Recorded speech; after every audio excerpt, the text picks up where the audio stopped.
नमस्कार मित्रों। आइए आज जानते हैं एक अत्यंत ही महत्वपूर्ण एंडोक्रीन ग्लैंड पैराथायरॉयड ग्लैंड के विषय में। ये पैराथायरॉयड ग्लैंड एक मिनरल मेटाबॉलिज्म, मुख्य रूप से कैल्शियम मेटाबॉलिज्म को निर्धारित करने में, उसको रेगुलेट करने वाली एक बहुत ही महत्वपूर्ण ग्लैंड है। एक बहुत रोचक तथ्य है कि जब तक प्राणी एनिमल किंगडम में जब तक वह जल के अंदर रहा, मैरीन लाइफ में या फ्रेश वाटर में, तब तक उसका रेस्पिरेशन गिल्स के थ्रू होता था। गिल्स के थ्रू होने वाला रेस्पिरेशन, वो जो वाटर का आना जाना गिल्स के थ्रू हो रहा है, वही उसकी मिनरल मेटाबॉलिज्म के रेगुलेशन में मदद करता था।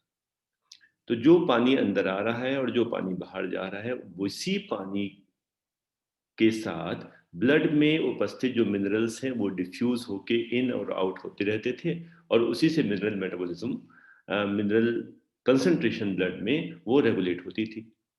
लेकिन जब यह एनिमल पानी से लैंड पर आया एम्फीबियंस के रूप में, तब एयर में रहने पर, लैंड पे रहते समय उसमें यह जो गिल्स के थ्रू होने वाली मिनरल डिफ्यूजन की प्रक्रिया है उसमें बाधा उत्पन्न हुई, और तब उसमें आवश्यकता हुई कि कोई मिनरल मेटाबॉलिज्म को रेगुलेट करने वाला एक सिस्टम डेवलप हो।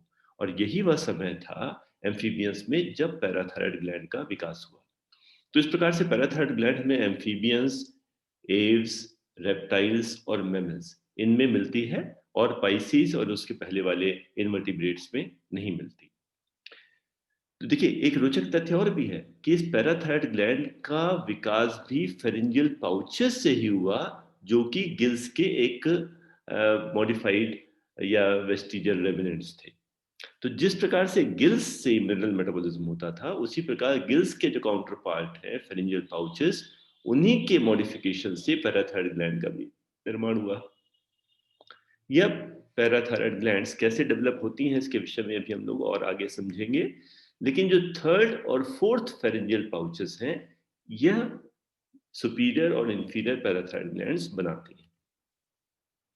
ये पैराथायरॉयड ग्लैंड्स अमूमन 4 होती हैं नंबर में, जो कि कम ज़्यादा होके 3 या 4 से अधिक भी हो सकती हैं कुछ केसेस में। बहुत ही स्मॉल ग्लैंड है, 6 इंटू 3 इंटू 2 मिलीमीटर साइज की, जो कि थायराइड ग्लैंड की पोस्टीरियर सरफेस पर स्थित होती है। यह थायराइड कैप्सूल के अंदर रहती हैं, डार्क ब्राउन या येलोइश ब्राउन कलर की होती हैं, और कई बार इसको थायराइड टिश्यू से अलग से डिफरेंशिएट कर पाना बहुत मुश्किल होता है। तो यह परेशानी आती है जब हमें पैराथायराइड ग्लैंड का रिमूवल या पैराथायरॉयडेक्टमी करनी होती है, तो उसको किस प्रकार से हम आइडेंटिफाई करें कि वह थायराइड ग्लैंड में कहाँ स्थित है। तो सुपीरियर पैराथायराइड ग्लैंड तो वास्तव में थायराइड लोब के मिडिल में स्थित होती है। हम ये ना सोचें कि यह अपर लोब, लोब के बिल्कुल अपर पार्ट पे स्थित होती है, बल्कि ये वास्तव में मिडिल पार्ट में होती है, जहां इंफीरियर थायराइड आर्टरी और लेफ्ट रिकरेंट लेरिंजियल या रिकरेंट लेरिंजियल नर्व्स एक दूसरे को क्रॉस करती हैं, लगभग इस स्थान पर।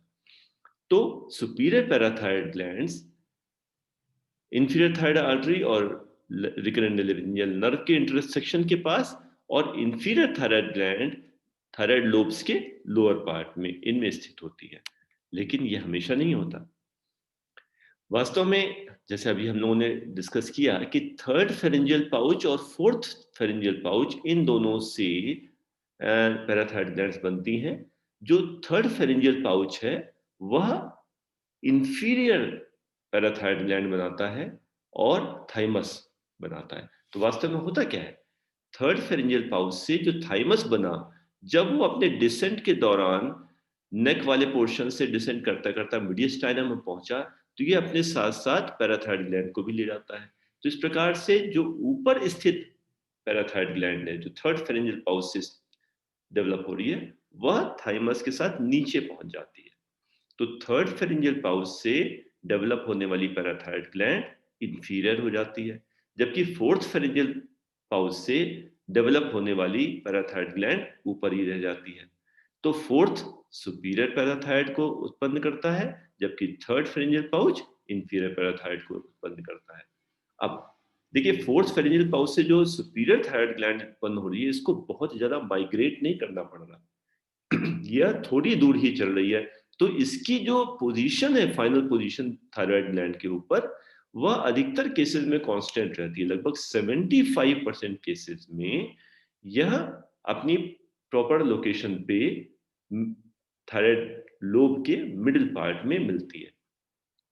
जबकि इंफीरियर पैराथायराइड ग्लैंड, जिसको नेक से और काफी नीचे तक माइग्रेट करना पड़ रहा है, वह केवल 55% केसेस में थायराइड लोब के लोअर पार्ट में मिलती है।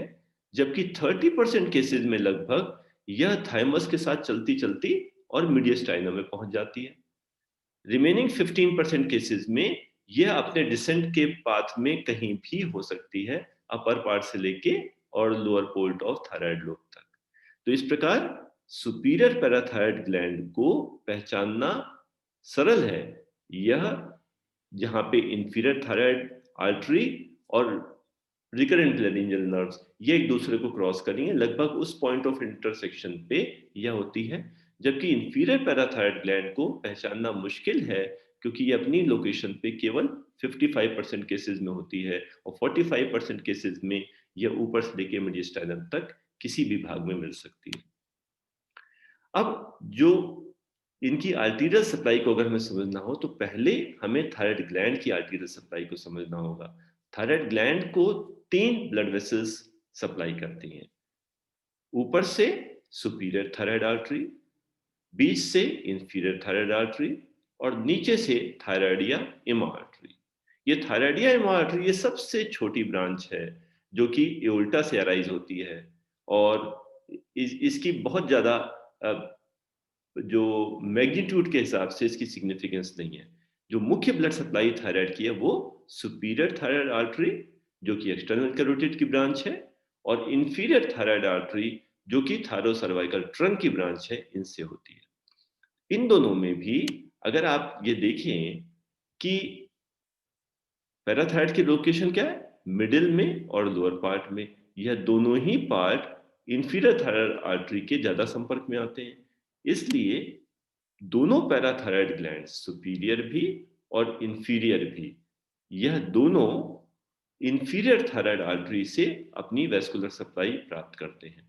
सुपीरियर पैराथायराइड कभी कभी सुपीरियर थायराइड आर्टरी से भी वेस्कुलर अपना आर्टरियल सप्लाई प्राप्त कर सकती है, और कभी कभी वो इन दोनों आर्टरी के बीच के एनास्टोमोटिक चैनल से प्राप्त करती है। अब दोनों पैराथायराइड ग्लैंड, सुपीरियर भी और इंफीरियर भी, इससे निकलने वाला जो वीनस ड्रेनेज है, वह थायराइड के चारों ओर जो प्लेक्सस ऑफ वेन्स है उसमें ड्रेन करता है। इसी तरह लिम्फेटिक ड्रेनेज भी, थायराइड का जो लिम्फेटिक ड्रेनेज उसके साथ, और चूंकि ये थाइमस के साथ lower inferior parathyroid gland associated होती है, इसलिए थाइमस के साथ भी। तो थायराइड और थाइमस दोनों के लिम्फेटिक ड्रेनेज के साथ इनका लिम्फेटिक ड्रेनेज भी वहीं पहुंच जाता है। इनर्वेशन की इसे कोई खास विशेष आवश्यकता होती नहीं, फिर भी इसके जो थोड़े वेजोमोटर फाइबर्स हैं, वह सिंपैथेटिक गैंग्लियंस में से सुपीरियर और मिडिल सर्वाइकल सिंपैथेटिक गैंग्लियंस से आते हैं। जो मुख्य भाग है पैराथायराइड ग्लैंड का, वो है इसकी हिस्टोलॉजी। देखिए, पैराथायराइड ग्लैंड क्या है? एक एंडोक्रीन ग्लैंड, जिसका काम है पैराथायराइड हार्मोन का सिक्रीशन। तो इसकी जो मुख्य जो सेल होगी, जिसको हम चीफ सेल कहते हैं, वह वो सेल होगी जो पैराथायराइड हार्मोन को सिक्रीट करे। तो वास्तव में पैराथायराइड ग्लैंड में दो सेल्स होती हैं, एक तो चीफ सेल जो कि पैराथायराइड हार्मोन को सिक्रीट करती है, और दूसरी ऑक्सीफिल सेल्स, जिसके फंक्शन के विषय में हम अभी बहुत अधिक नहीं जानते। तो जो चीफ सेल्स हैं, ये मेन सिक्रीटरी सेल्स हैं पैराथायराइड ग्लैंड की, जो अबंडेंट होती हैं पूरे पैराथायराइड ग्लैंड में, ये सबसे अधिक मात्रा में पाई जाती हैं।